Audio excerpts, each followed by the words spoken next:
அருந்தமிழையும் ஆன்மீகத்தையும் எனக்கு உருவான பாட்டு, ரொம்ப பிடிச்ச பாட்டு. ஆழி மலைக்கண்ணா கேள்விப்பட்டிருக்கீங்களா? ஒரு தடவை பாடுறது நல்லா கேட்கல, அப்புறம் விளக்கம் சொல்ல நீங்களும் பாடலாம்.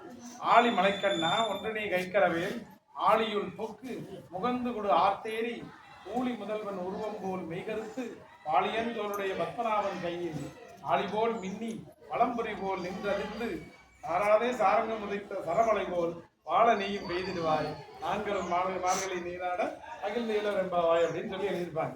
இதுல அறிவியல் இருக்கும், ஆன்மீகம் இருக்கும். குறிப்பா இந்த அருந்தமிழ் பாரு. எனக்கு என்ன ஆச்சரியம்னா 9ஆம் நூற்றாண்டுல வாழ்ந்த ஆண்டாளுக்கு மழை பொழிதல் எப்படின்னு தெரிஞ்சிருக்கு. சரியா? மழை எப்படி பொழியுது? கடல் பரப்புல இருக்கக்கூடிய நீர் ஆவியாகுது, அது அப்படியே மேகமாகுது. மேகங்கள் கூட்ட அந்த நீர் திவளைகள் ஒன்று கூடி கருத்து கார்மேகமாகி மழை பொழியுது இல்லையா? மின்னல் வெட்டி இடி இடித்து மழை பொழியுது இல்லையா? இந்த அறிவியல் செய்தியை அழகா ஒரு பாட்டில் உள்ள புகுத்தி இவ்வளோ அழகா வடிவமைச்சிருக்காங்க. ஆழி மலைக்கண்ணா அப்படிங்கிறாங்க. அது கண்ணனை கூப்பிடுறாங்களா இல்லாட்டி மலைகளுக்கு அதிபதியான வர்ணதேவனை கூப்பிடுறாங்களான்னு தெரியாது. இப்போ கண்ணாங்கிறது பொதுவான வார்த்தை தானே. இங்கே வாடா கண்ணா போடா கண்ணாங்கிறோம்ல, அது போல சொல்றாங்க. இல்லை கண்ணனத்தையும் கூப்பிடுறாங்கன்னா கூட வச்சுக்கலாம். ஆழி மலைக்கண்ணா மலைகளுக்கு அதிபதியே ஒன்று நீ கைக்கரவேல். ஒன்று நீ கைக்கரவேல் என்ன? உங்ககிட்ட இருக்கக்கூடிய மலையை ஒன்று விடாம எங்களுக்கு கொடு, நீயே வச்சுக்கிட்டு இருக்காத. மேகத்திலேயே மழை இருந்துச்சுன்னா பிரயோஜனமா என்ன? பூமிக்கு வரணும்ல.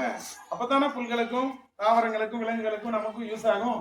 அதையும் கூப்பிடுறாங்க. ஆழி மலைக்கண்ணா ஒன்று நீ கைக்கரவேல் ஆழியுள் புக்கு. ஆழினா என்ன? கடல். சரியா? கடல்ல புகுந்து இப்போ கூட ரீசெண்டா வாட்ஸ்அப்ல நான் வந்துச்சு பாத்தீங்களா? அப்படியே கடல் தண்ணி அப்படியே சுரண்டு அப்படியே மேகத்துக்கு போற மாதிரி ஒரு வீடியோல வந்துருச்சு. மீனவர்கள் யாரும் எடுத்துருந்தாங்க. நடுக்கடல்ல அப்படியே நீர் ஸ்ட்ரைட்டா ஆவியாகுது. கண்கூடா பாக்குற மாதிரி நீர் அப்படியே சுத்தி ஒரு சூறாவளி காத்துல அப்படியே அந்த நீர் திவளைகள் அப்படியே மேல போகுது மேகத்துக்கு. சரியா? கண்கூடா, அதாவது நீராவி இல்லாம நேரடியாவே புயல் காற்றுல மேல போகுது. ஆழியுள் புக்கு முகந்து கொடு ஆர்த்தேரி மேல போய் மேகமாகி ஊழி போல் மெய்கருத்து. ஊழினா யாரு? ஊழினா அந்த ஊழி காலத்துல கூடிய அந்த கண்ணன் மாதிரி. சரியா? ஊழி முதல்வன் உருவம் போல். அவனுடைய உருவம் என்ன? கண்ணனுடைய உருவம் கருப்பு. சரியா? கண்ணா கருமை நிற கண்ணான் தானே பாடுறோம். கண்ணன் சிவப்பா இருக்க மாட்டார். எப்படி இருப்பாரு? ஒரு ஊதா நேரத்துல ஒரு கருமை நிறத்துலவே இருப்பார். சரியா? அந்த ஊழி முதல்வன் உருவம் போல மெய் கருத்து. அவருடைய தோள்கள் என்ன இருக்கும்? ஒரு பக்கம் வலம்புரி இருக்கும், சுதர்சன சக்கரம் இருக்கும். ஒரு பக்கம் பாஞ்சசன்யம் சொல்லக்கூடிய வலம்புரி இருக்கும். அந்த சுதர்சன சக்கரம் போல மின்னி அந்த பாஞ்சசன்ய அந்த வலம்புரி சங்கு போல நின்று அதிர்ந்து. சங்கு ஊதுனா ஒரு ஓசை வரும்ல, அதுல வலம்புரி சங்கு அவர் கையில இருக்கும். பெரும்பாலும் இடம்புரி தான் கிடைக்கும். வலம்புரினா வலது பக்கம் திரும்பினது. சரியா? விநாயகர்ல 2 விநாயகர் இருப்பாரா? ஒரு விநாயகர் தும்பிக்கை இப்படி வலது பக்கம் வச்சிருப்பார். அவர் பேர் வலம்புரி விநாயகர். மணக்குள விநாயகர் சன்னிதியில் அப்படித்தான் இருப்பார் பாண்டிச்சேரியில். ஒரு பக்கம் இடது பக்கம். பெரும்பாலும் விநாயகர் பார்த்தீங்கன்னா இடது பக்கத்தே இருக்கும். கவனிச்சிருக்கீங்களா? அந்த தும்பிக்கை எங்க இருக்குன்னு கவனிச்சிருக்கீங்களா? கவனிச்சு பாருங்க. இனிமே வலம்புரி விநாயகரா இடம்புரி விநாயகரா அப்படின்னு. சங்குலையும் அதே மாதிரி வலம்புரி சங்கு கிடைக்கிறது ரொம்ப அபூர்வம்பாங்க. அந்த வலம்புரி சங்கு அவர் கையில இருக்கு, பெருமாள் கையில. அவர் அதை ஊதுனாக்க மழையே பொழியும். சரியா? ஸோ அந்த சுதர்சன சக்கரம் போல மின்னி அந்த சங்கொலி போல இடி இடித்து வாழ உலகினில் பெய்திடுவாய். சாரங்கம் உதைத்த சரமலை போல். அப்படியே அந்த சாரங்கம்ங்கிற வில்லு, அதுவும் பெருமாளோட வில்லு தான்.